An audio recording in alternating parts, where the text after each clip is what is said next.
John, wake up. What's it? Next door, I heard a scream. Stay here. Go check it out.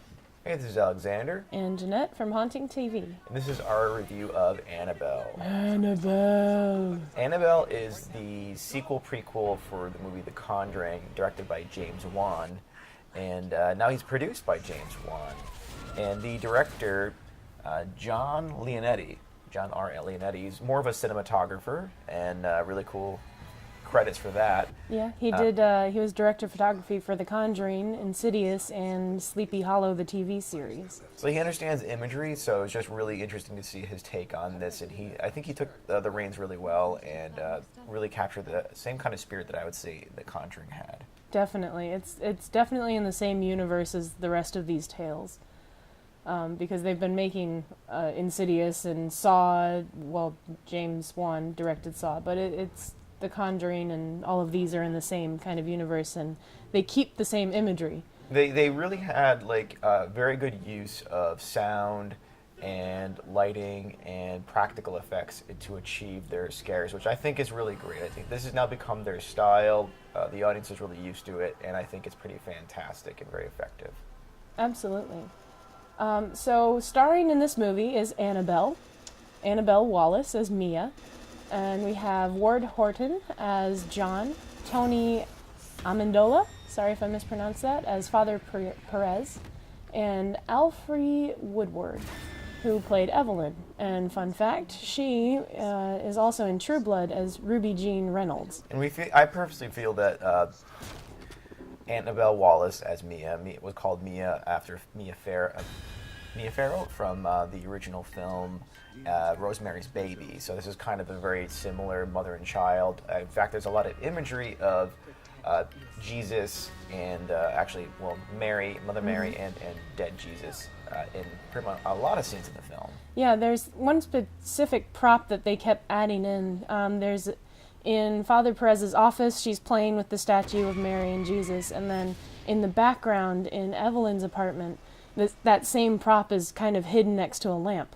So it's really definitely tying into Rosemary's Baby and like motherhood and that fear of losing your child. All the way through this movie, there's this massive tension about, is that kid just gonna die? How is it gonna die? And I was kind of convinced it was definitely gonna die during the they really course of this kept pushing film. that idea that the baby's gonna die. So, you'll have to see the film to kind of see how that plays out, but that's really the idea they kept pushing, so they really want to build up that fear of possibly the child dying in the film. Mm-hmm. And they did use quite a bit of practical effects in this. It's really a great effect if you want to talk about some of the puppetry. Oh, yes, absolutely. First off, the demon thing that they had in certain parts was really well used and not overexposed at all.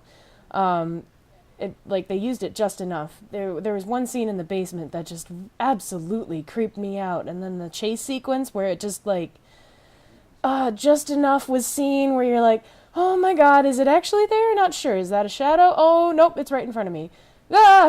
So that was fun. The one thing I felt was a little distracting was the use of freaky contact lenses. Oh yeah. I felt like that became a little bit old. I don't know if they were using digital enhancements or it's just good spotlighting to enhance the eyes there. But I thought that was a little corny. But other than that, it was really good.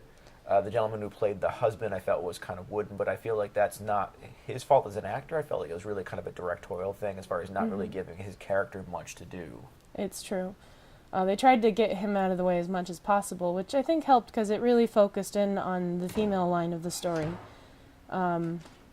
which was strong because who has more fear than the wife, the mother, mother. Exactly. And I felt like the husband's reactions were a little weird and unnatural as far as his wife's in danger, the baby's possibly missing, and he seemed really uneasily calm.